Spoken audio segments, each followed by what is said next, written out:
I got tired of always making fun of cherrywine, so I made a serious video. Hello, sorry for being rude on this video, but when I tried to speak with my voice, I sounded dead inside and my accent was kick. So, you will have to speak with me.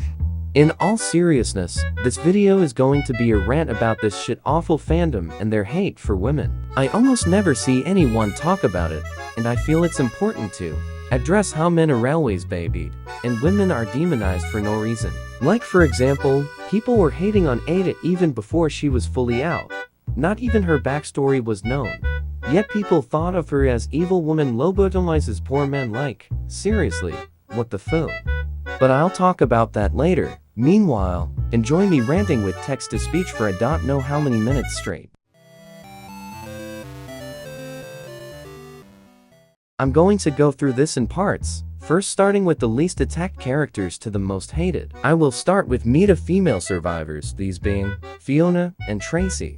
In the fandom, the only reason Fiona is attacked is her ability to create distance and her distinctive horns. And I mean, people are allowed to hate characters, but when you forget their backstory and just make fun of her looks, that is kinda sad. When Fiona gets a new skin, like when she got the A.K.A skin, people went nuts, attacking their mains and her looks.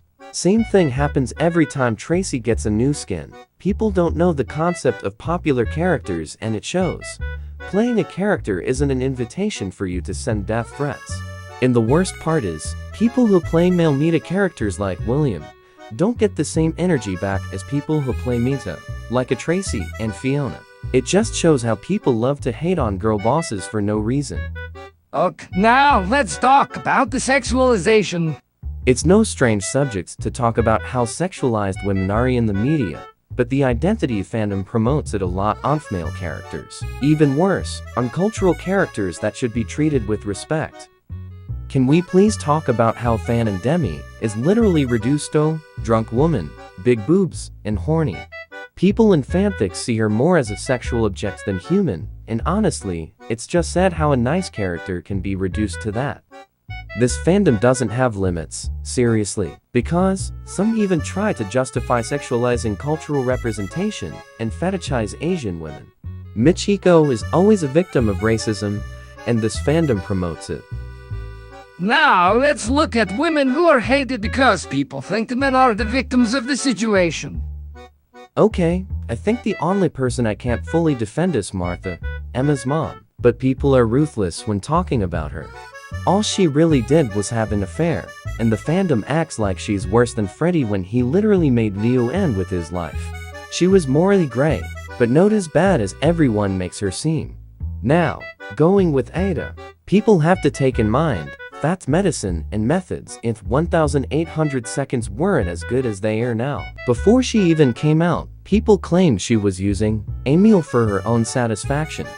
The way people babied Emil was kinda ableist. He's a full-grown man that is receiving help of someone he looks up to. In the lore regarding the both of them, it shows how Ada's methods worked, and he was fully capable of doing stuff in his own. Yes, their relationship is unhealthy, but they love each other, and Ada is trying her best. Now, going with the last and saddest one of them all, Eli's wife, Gertrude. We don't know much about her, but we know her and Eli loved each other a lot.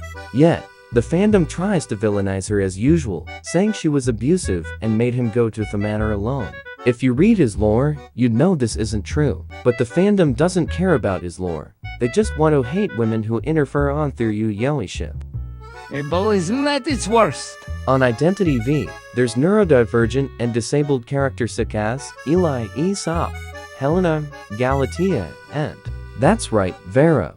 Chloe, or more known as Vera, is definitely one of most villainized women on Identity V. She is hinted to be neurodivergent on her traits and backstory.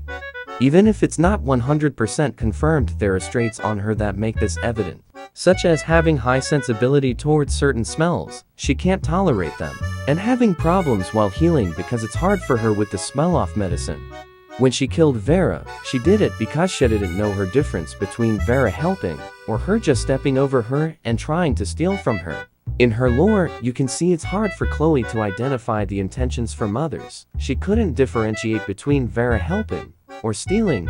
My poor girl just wants to forget. People have treated her as a heartless murderer who tries to pass as her dead sister, but don't take in mind what she has gone through or why she did it. Also, the fandom sometimes treats her worse than Jack, who literally is a women murderer who has done a lot of feminicides.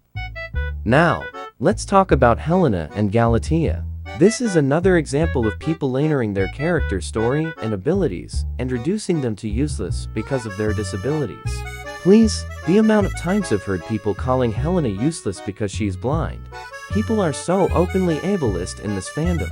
And let's not start with Galatea, because even popular creators have hated on her and called her really ableist terms. While other neurodivergent and disabled characters are treated bad, these women are treated worse, and I wonder why.